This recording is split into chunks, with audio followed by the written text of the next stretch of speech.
Hi అండి, నమస్తే. ఎప్పుడైనా ఇంట్లో కొబ్బరి ముక్కలు మిగిలిపోయినప్పుడు ఇలా కొబ్బరి మిఠాయి చేసి చూడండి. చాలా రుచిగా ఉంటుంది. చిన్నప్పుడు తినే ఉంటారు కదా. ఈ రెసిపీ ఈరోజు చూసేద్దాం. ముందుగా స్టవ్ మీద ప్యాన్ పెట్టేసి 1 టేబుల్ స్పూన్ వరకు నెయ్యి వేసి, నెయ్యి కొద్దిగా వేడైన తర్వాత 1 కప్పు వరకు కొబ్బరి ముక్కలు వేసుకోవాలి. 2 నిమిషాల పాటు ఇవి కొద్దిగా వేగినాక ఇందులో ఏ కప్పుతో అయితే కొబ్బరి ముక్కలు వేసుకున్నామో అదే కప్పుతో ఈక్వల్ క్వాంటిటీలో 1 కప్పు వరకు పంచదారను వేసుకోవాలి.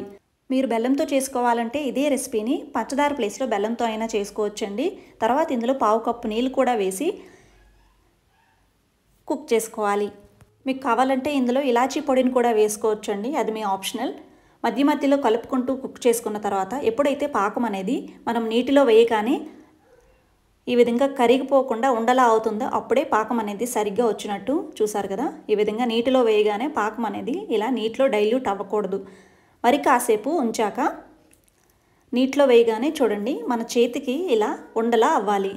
చూసారు కదా, ఎప్పుడైతే ఇలా లేతగా ఉండలా అవుతుందో అప్పుడు పర్ఫెక్ట్ పాకం వచ్చినట్టు. ఈ టైంలో స్టవ్ ఆపేసి నెయ్యి రాసిన ప్లేట్లోకి వేసుకొని ప్లేట్ అంతా కూడా కొబ్బరి ముక్కలు ఈవెన్గా స్ప్రెడ్ చేసుకోవాలి. తర్వాత పూర్తిగా చల్లారేంత వరకు పక్కన పెట్టేసి, చల్లారిపోయిన తర్వాత మీకు అచ్చు నీట్గా రావాలి అంటే జస్ట్ ఒక్కసారి వేడి చేస్తే ఈజీగా వచ్చేస్తుంది. తర్వాత ముక్కలుగా చేసుకొని ఏదైనా ఎయిర్ టైట్ బాక్స్లో స్టోర్ చేసుకుంటే వారం 10 రోజుల పాటు నిలువ కూడా ఉంటాయి. మరి మీకు ఎలా నచ్చింది ఈ రెసిపీ?